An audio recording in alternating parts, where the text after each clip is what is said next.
Yesterday, when I rang the doorbell, Sexton Blake had opened the door. Today, an old woman did so. She was short in stature, wide-hipped and white-haired, with a face into which everybody's favourite grandmother appeared to have been incorporated. I adored her at first sight. "Come in and wipe your feet," she said. "Give me that there brolly. I'll not have it dripping everywhere. I does enough mopping as it is. This here incremental weather plays the merry devil with me floors." I did as instructed, and she put it in a stand in the corner by the door. Then she took my coat and hung it on a hook. "He's in his insulting room," she said, "spectating you. So just knock and go in. I'll bring up a pot of coffee." I went up the stairs and knuckled the first door on the right. A voice called, "Come."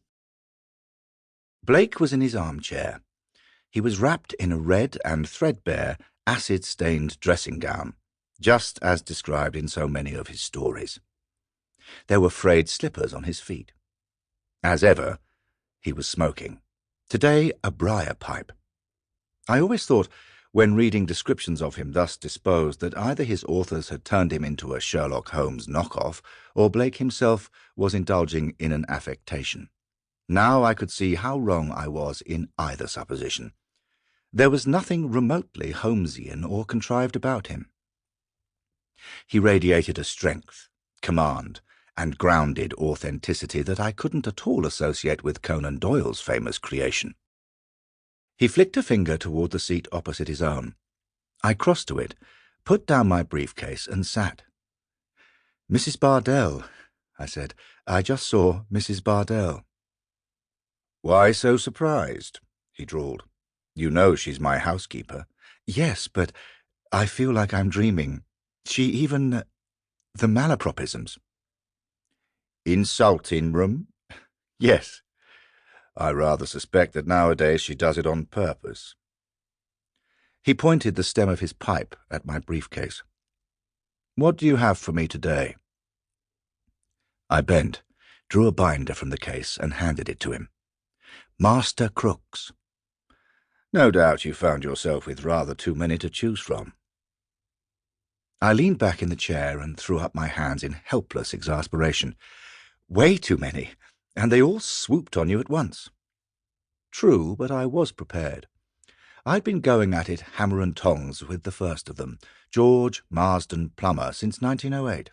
His schemes demonstrated a degree of ambitious villainy that I hadn't previously encountered, but I knew that, should the right circumstances arise, others like him would emerge. There came a tap at the door. It opened, and Mrs. Bardell entered. She was holding a tray on which there was a coffee pot, a couple of cups, a small jug of milk, a pot of cream, and a little bowl of sugar. She crossed to us and placed it on the table beside Blake's chair. "Great heavens," she said, "ain't it coming down today? But as what my dear sister Mary Ann Clappins always used to say, rain is good for vegetables, and for the animals what eats those vegetables, and for the animals what eats those animals, and for people what eats 'em all." "Thank you, Mrs. B," Blake said, "and I think you'll find that your sister was misquoting Samuel Johnson." "I don't recollect her mentioning no Sam Johnson," she replied, moving back to the door, "let alone disquoting him." She departed.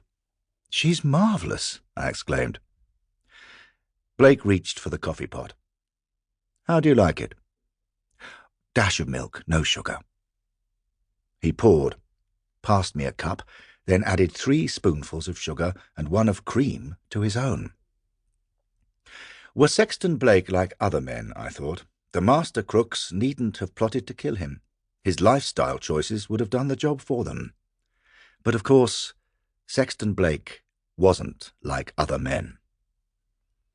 "The Great War," he said. I frowned. I had lost the thread.